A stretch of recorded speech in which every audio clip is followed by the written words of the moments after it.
తిరిగి BCN news కి స్వాగతం. కోనసీమ తిరుమలగా వర్ధిల్లుతున్న వాడపల్లి శ్రీ వెంకటేశ్వర స్వామి ఆలయంలో సోమవారం ప్రత్యేక పూజలు వైభవంగా నిర్వహించారు. మంగళ వాయిద్యాల నడుమ శ్రీ స్వామి అమ్మవార్లకు మేలుకొలుపు సేవను నిర్వహించిన అనంతరం ఐశ్వర్యలక్ష్మి హోమాన్ని జరిపించారు. అర్చకులు శ్రీ స్వామి అమ్మవార్ల వసంత మండపంలో అష్టోత్తర పూజలను నిర్వహించగా ప్రత్యేక అలంకరణలో ఉన్న స్వామిని దర్శించుకుని భక్తులు తరించిపోయారు. కాకినాడ పట్టణంలో ఆదివారం అర్ధరాత్రి దారుణం చోటు చేసుకుంది. గాంధీనగర్ ప్రాంతంలో విధులకు వెళ్తున్న ఓ ఏపీఎస్పీ కానిస్టేబుల్ ని దుండగులు అడ్డగించి గొంతు కోసి అత్యంత కిరాతకంగా చంపేశారు. రాత్రి సమయంలో ఆయన గాంధీనగర్ గుండా నడుచుకుంటూ వెళ్తుండగా గుర్తు తెలియని వ్యక్తులు ఒక్కసారిగా ఆయనపై దాడి చేశారు. పొదనైన కత్తితో గొంతు కోయడంతో తీవ్ర రక్తస్రావమై నాగేశ్వరరావు అక్కడికక్కడే ప్రాణాలు కోల్పోయారు. స్థానికుల సమాచారంతో పోలీసులు సంఘటనా స్థలానికి చేరుకుని మృతదేహాన్ని పోస్టుమార్టం నిమిత్తం ఆసుపత్రికి తరలించారు. ఈ హత్య పాత కక్షల వల్ల జరిగిందా లేక మరేదైనా కారణముందా అనే కోణంలో పోలీసులు దర్యాప్తు చేస్తున్నారు. ఏలూరు జిల్లా భీమడోలు జంక్షన్లోని శ్రీహరినగర్ శ్రీ అభయాంజనేయ స్వామి ఆలయంలో విగ్రహ ప్రతిష్టాపన మహోత్సవం అత్యంత వైభవంగా నిర్వహించారు. ఉదయం నుంచే ఆలయ ప్రాంగణం భక్తులతో కిక్కిరిసిపోయింది. ప్రత్యేక పూజలు, హోమాలు, వేద మంత్రోచ్చరణల నడుమ యాగ బ్రహ్మలు, అర్చకులు, కాశీబొట్ల పార్వతీశ్వర శర్మ పర్యవేక్షణలో పవన్ ఆచార్యులు బృందం శాస్త్రోక్తంగా యాగకృతువులు నిర్వహించారు. అనంతరం శ్రీ అభయాంజనేయ స్వామి విగ్రహ ప్రతిష్ఠ కార్యక్రమాన్ని ఘనంగా చేపట్టారు. పూర్ణాహుతి కార్యక్రమంతో యాగాలు ముగియగా వేద పండితులు యాగస్వస్తి, వేద ఆశీర్వచనాలు అందించారు. విగ్రహ ప్రతిష్ఠ సందర్భంగా భక్తులు పెద్ద సంఖ్యలో హాజరై స్వామివారిని దర్శించుకుని ప్రత్యేక పూజలు నిర్వహించారు. జంక్షన్లో ఏం చేస్తున్న మహాలక్ష్మి గణపతి ఆలయం నందు ఆలయ ప్రాంగణంలో శ్రీ అభయాంజనేయ స్వామి వారి విగ్రహ ప్రతిష్ఠ కార్యక్రమం ఉదయం 6:46 అంగరంగ వైభవంగా జరిగినది. ఈ యొక్క కార్యక్రమాలకి 3 రోజులు పూజా కార్యక్రమంలో జరిగి 3వ రోజు మంగళవారం నాడు భారీ ఎత్తున అన్నదానం కార్యక్రమం దాతల యొక్క సహకారంతో జరుగుతకి కమిటీ వారి ఏర్పాట్లు జరుగుతుంది. మరి అలాగే మరి ఈ నూతన ఆలయానికి వివిధ రకాల్లో మరి సాయి సహకారాలు అందించిన దాతలందరకు మరి మా కమిటీ తరఫున ప్రత్యేకమైన ధన్యవాదాలు తెలియపరుస్తూ విశాఖ పోర్టు స్టేడియం లీజ్ వ్యవహారంలో భారీ అవినీతి జరిగిందని జనసేన నేత పీతల మూర్తి యాదవ్ ఆరోపించారు. శీర్షికలో ఆయన మీడియాతో మాట్లాడుతూ వ్యాపారం ముగించుకుని వెళ్లిపోయిన విశ్వనాథ్ ఎవెన్యూస్ సంస్థకు 40 కోట్ల పరిహారం చెల్లించడం వెనుక కుట్ర ఉందని, బీచాణా ఎత్తేసిన సంస్థకు భవానీ ద్వీపాన్ని ఎలా కేటాయిస్తారని ప్రశ్నించారు.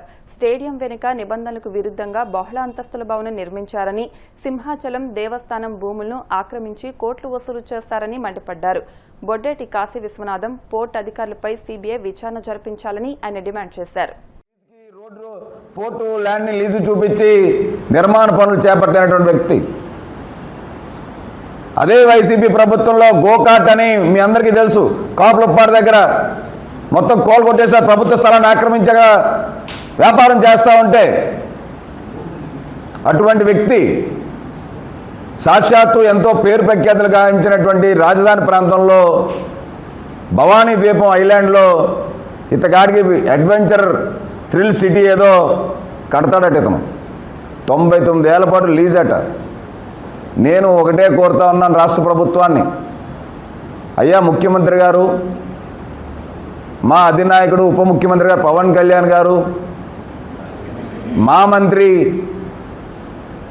పర్యాటక శాఖ మంత్రి కందుల దుర్గేష్ గారికి కూడా పూర్తిగా ఈ మొత్తం వ్యవహారం మీద నేను ఇవాళే పూర్తి వివరాలతో ఈ సంస్థ బాగోతాల మీద నేను ఫిర్యాదు చేయబోతూ ఉన్నాను.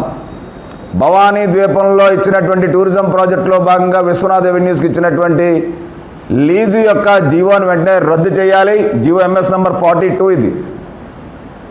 విశ్వనాథ్ ఎవెన్యూస్ చేపట్టినటువంటి మొత్తం వ్యవహారాల మీద సిబిఐ విచారణ జరిపించాలి. కేంద్ర ప్రభుత్వానికి రాష్ట్ర ప్రభుత్వానికి చెడ్డ పేరు తీసుకొచ్చేటువంటి ఇటువంటి సంస్థలను బ్లాక్ లిస్టులో పెట్టాలి.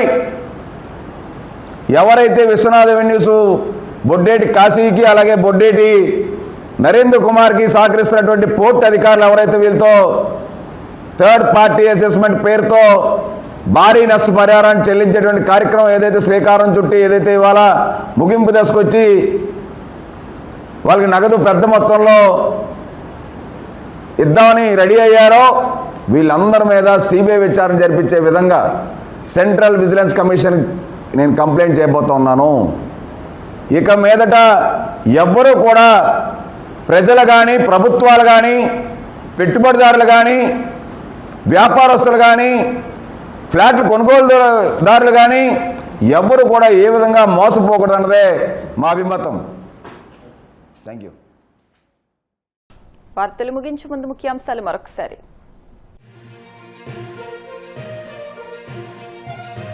హైదరాబాద్ పర్యటనలో ప్రధాని మోదీకి సీఎం చంద్రబాబు ఆతిథ్యం. వెంకటగిరి జామ్దాని నేతతో నేసిన శ్రీవారి చిత్రాన్ని బహుకరించిన సీఎం కుటుంబం.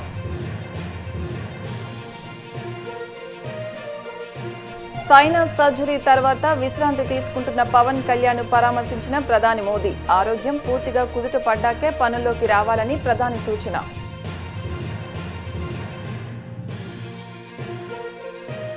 సంపద సృష్టిస్తానని ఓకదంపుడు ఉపన్యాసాలిచ్చిన చంద్రబాబు ఆఖరికి ఆ సంపదనే శూన్యం చేస్తున్నారు. వైసీపీ నేత కారుమూరు వెంకటరెడ్డి ధ్వజం.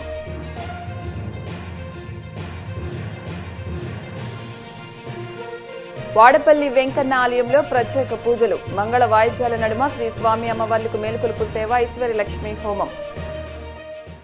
ఈ వార్తలు ఇంతటితో సమాప్తం. మరిన్ని వార్తల కోసం BCN digital YouTube channel, Facebook page ని ఫాలో అవ్వండి. అప్డేట్ వార్తల కోసం ప్లీజ్ సబ్స్క్రైబ్.